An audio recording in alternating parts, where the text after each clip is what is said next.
Thanks for tuning in to the New Channel Sports Podcast. It is greatly appreciated. The topics of discussion, I am going to dive into Major League Baseball. Yes, I said it, Major League Baseball. And I'm going to tell you why I do not care about it. I'm also going to talk about the Philadelphia 76ers and James Harden. Does James Harden need to win an NBA title? I think James Harden has to win a title. If he does not win an NBA championship, I think he will be somewhat of a forgotten player, regardless of all the accomplishments that he's had. I think now it's come to the point to where he's done so much and gotten himself out of two situations, right? He forced his way out of Houston. He forced his way out of Brooklyn. Now he's in Philadelphia, which he says was his first choice anyway. That's where he wanted to be. He wanted to be with the Philadelphia 76ers. So James Harden, if this is a team that you want to be with, and you're so excited to be with the Philadelphia 76ers, you have to prove that you can lead this team not only to the finals, but win a championship. Because this is where you want to be. You're tuned into the New Channel Sports Podcast, the ultimate sports talk podcast.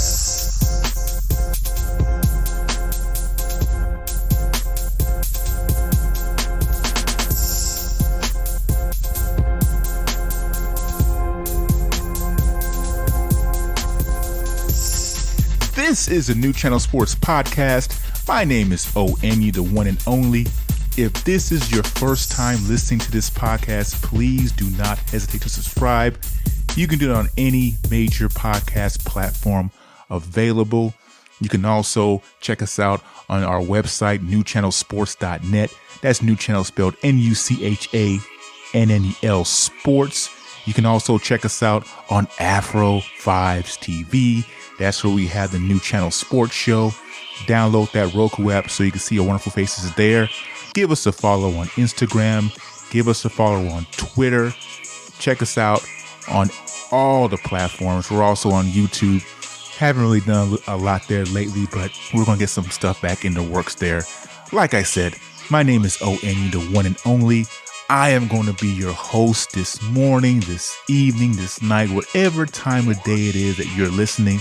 I'm actually rocking this podcast solo today. I'm going to try and do it all by myself. I don't have the phenomenal one, Chris, here with me today. I don't have Big Low here with me today. I don't have Trey Day here with me today. They're out all doing their own thing. They're very, very busy individuals. So I'm going to try to rock it solo. So I'm very, very happy that you're here to join me. You could be anywhere else in the world, but you're here with me today. So let's rock it out.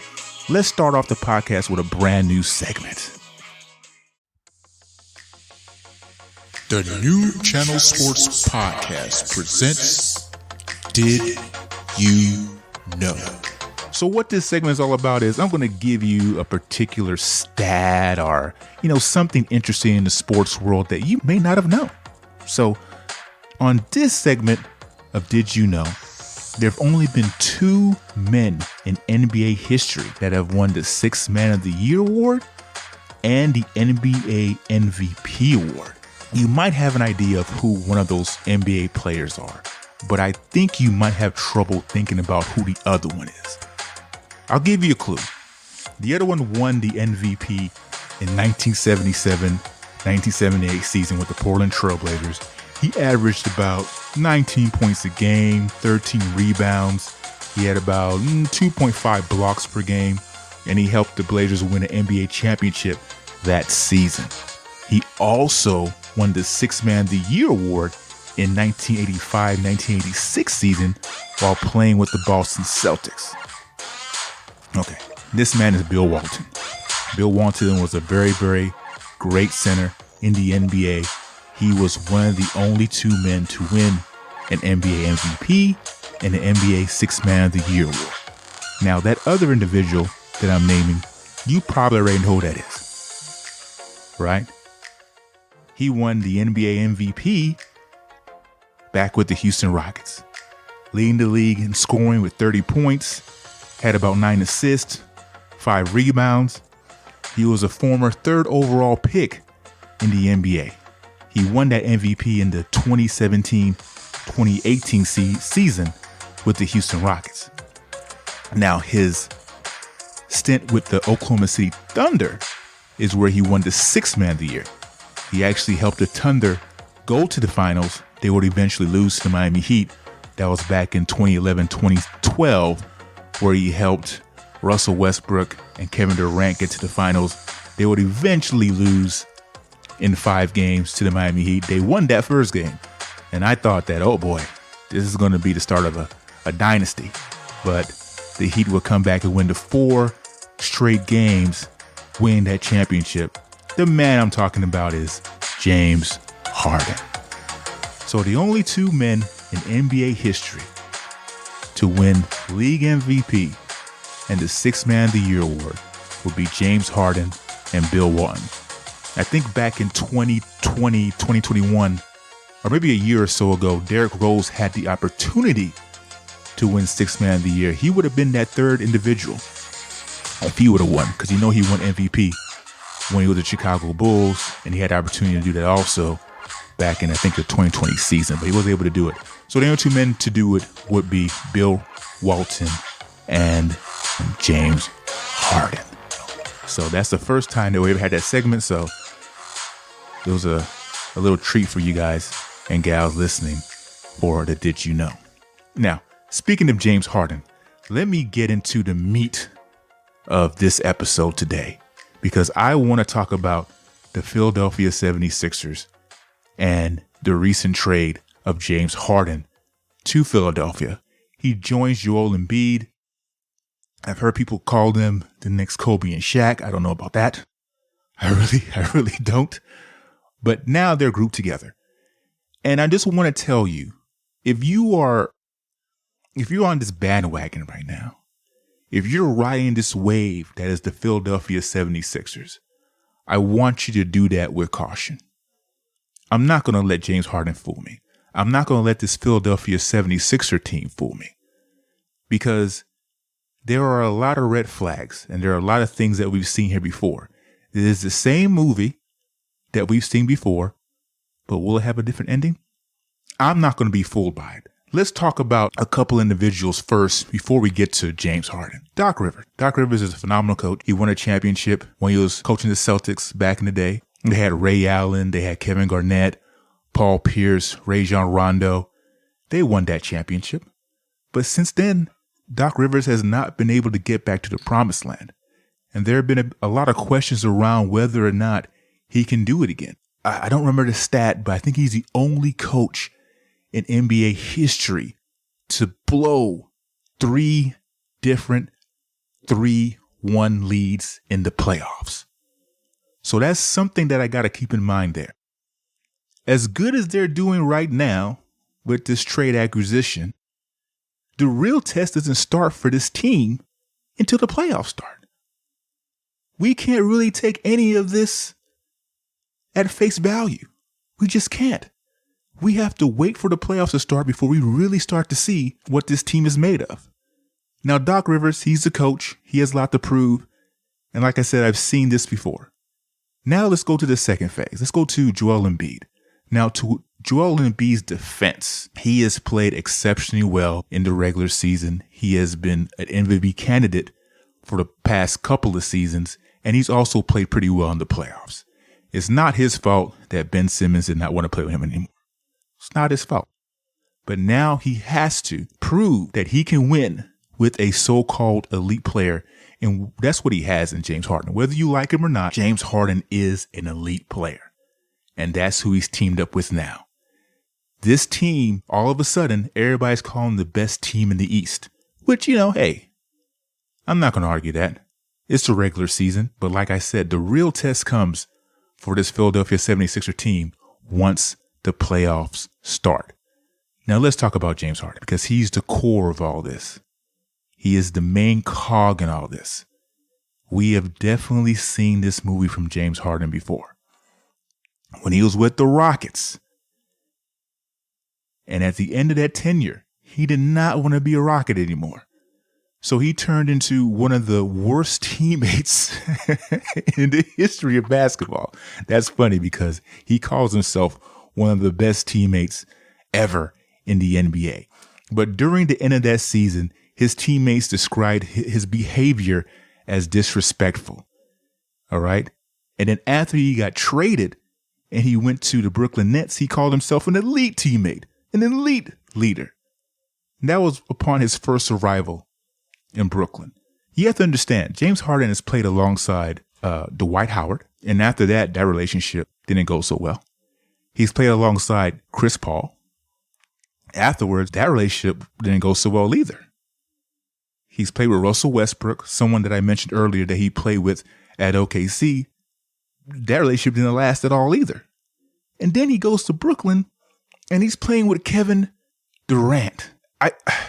For the life of me, I can't understand how you cannot mesh with Kevin Durant. Now, when this super team was initially formed with Kevin Durant, Kyrie Irving, and James Harden, I was excited. The reason why I was so excited is because I thought to myself, oh yes, this is going to be must-see TV, and I cannot wait to see the demise of this team. I didn't think it would happen so quickly, but it happened. James Harden won it out, and we saw it again.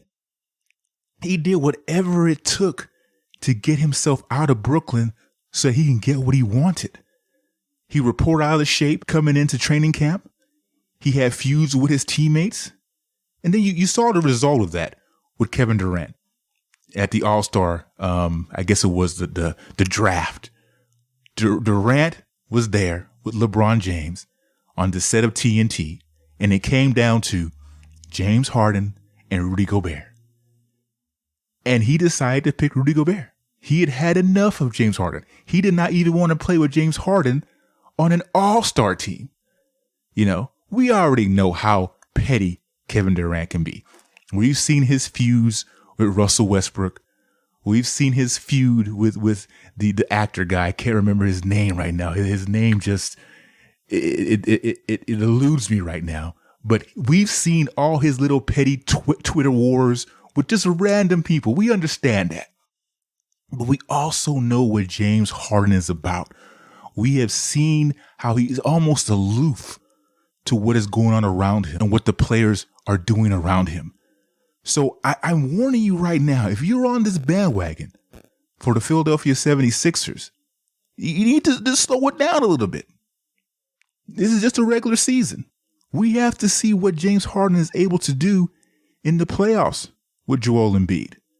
Okay? And even if for some miraculous reason they're able to make a run in the playoffs and get deep into the playoffs and maybe even reach the finals, can they sustain that in the next following years? Because for me personally, this is just what I think. I think James Harden has to win a title. If he does not win a NBA championship, I think he will be somewhat of a forgotten player. Regardless of all the accomplishments that he's had, I think now it's come to the point to where he's done so much and got himself out of two situations, right? He forced his way out of Houston. He forced his way out of Brooklyn. Now he's in Philadelphia, which he says was his first choice anyway.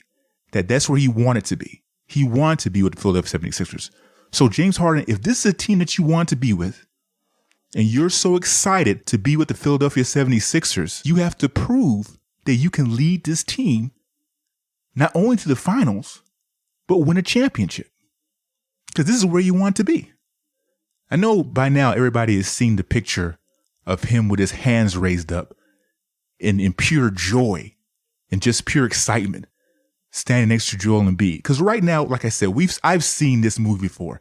Even when he left Houston and he went to Brooklyn, it just seemed, okay, now I could play basketball. He was playing at a high level again.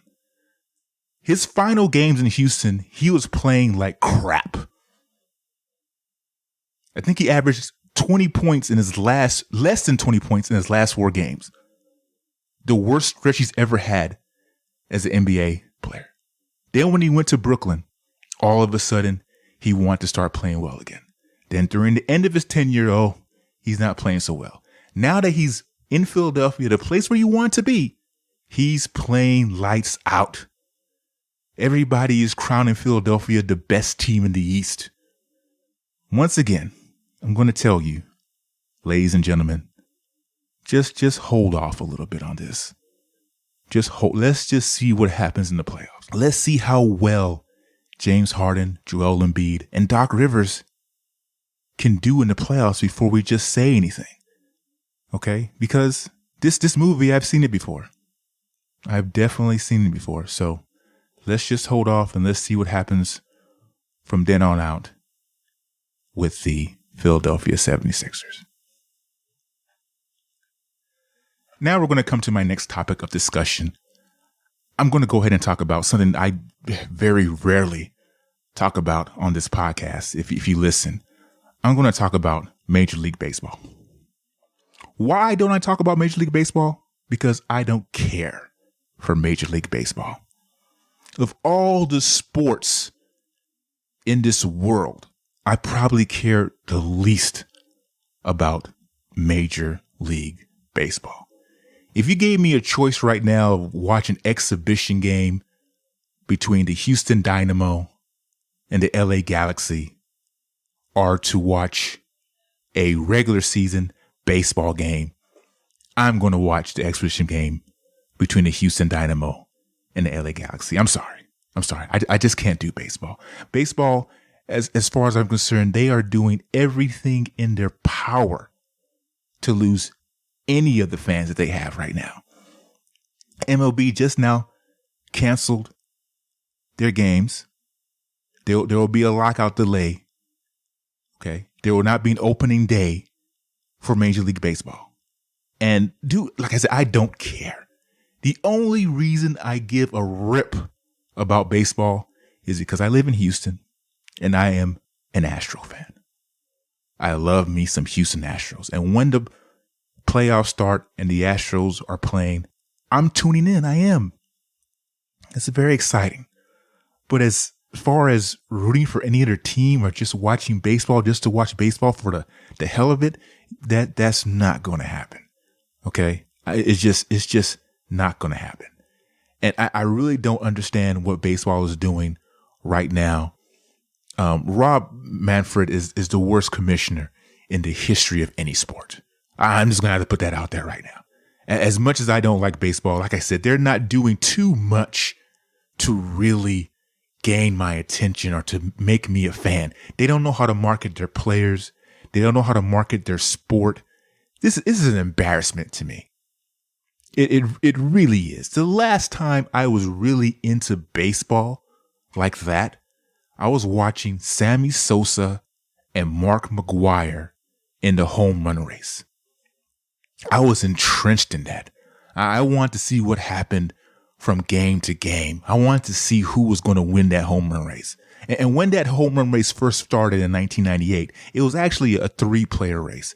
Ken Griffey Jr. was involved in that. He kind of fell off the wayside because he wasn't using steroids. He was doing it all natural. And because he wasn't using steroids, he wasn't able to keep up with Sammy Sosa and Mark McGwire. So eventually we all found out why. Oh, because you were all natural. So kudos to you, Ken Griffey Jr. I always like to give my kudos to Ken Griffey Jr., the natural, because he, for the most part, not for the most part, he was clean. Okay. And he was still able to hit home runs at an astounding rate.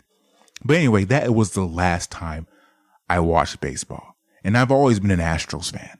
I've watched the Astros since way back in the day when they had Jeff Bagwell and Biggio and Caminetti and all them, the Killer Bees, back when the Atlanta Braves were in the same division with the Houston Astros. But since then, it's just baseball doesn't do it for me. Baseball is one of the most boringest sports that I can name. And I'm just sorry. This whole thing that's going on with the lockout and them looking like they may not have a season and the players and the commissioner kind of going back and forth about what they want to do is like I said, it's an embarrassment. You know, even if they're able to get everything straightened out and there's a season, they've done some damage. This is what happened in their last strike way back when. They lost so many fans, and that was probably at the height of baseball. Baseball was at its height, and they couldn't come to an agreement. So they had to have a strike. They're losing fans right now. Like I said, I'm not a fan. I'm not a fan of Major League Baseball. I don't care. But if you are a fan of Major League Baseball, this has to hurt because you want to watch your sport. If the NFL went on strike right now, I'll be dying. I'll be dying so bad. I look forward to watching some football every Sunday or every Monday night or every Thursday night. I look forward to it. NFL is king. You understand me? But even if they did have some kind of lockout or some kind of shortened season, the fans will be back eventually because that is just the sport of football. Football is king. Even with the NBA, they know how to market their players. Okay? The NBA has the biggest names in all of sports. The NBA is run by the players.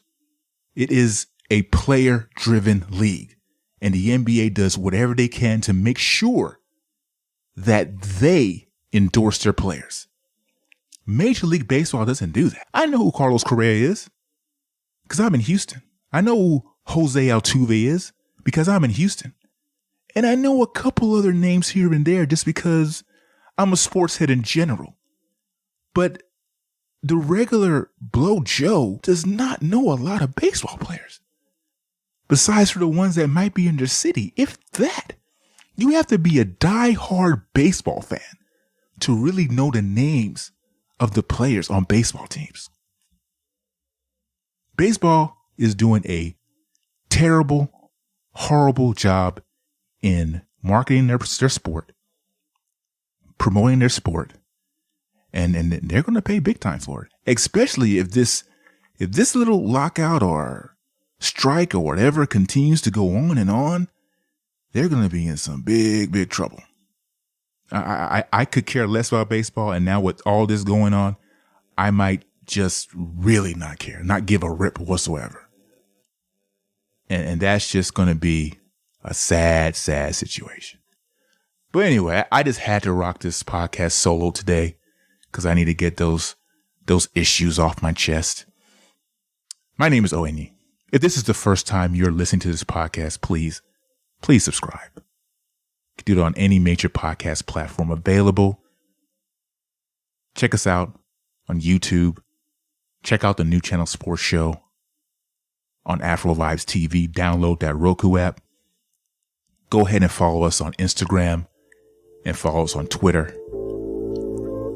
Until next time, ladies and gentlemen, you be safe, and I hope you enjoyed the show. Thanks for listening to the New Channel Sports Podcast. If you like the show, feel free to leave a comment and a 5-star rating.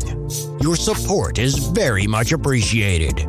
Also, don't forget to subscribe on Apple Podcasts, Stitcher, Podbean, or on our website, newchannelsports.net. That's New Channel spelt N-U, channelsports.net. Got a sports-related question for the crew? Just leave a voicemail on our website. Till next time, have a good one and stay safe out there.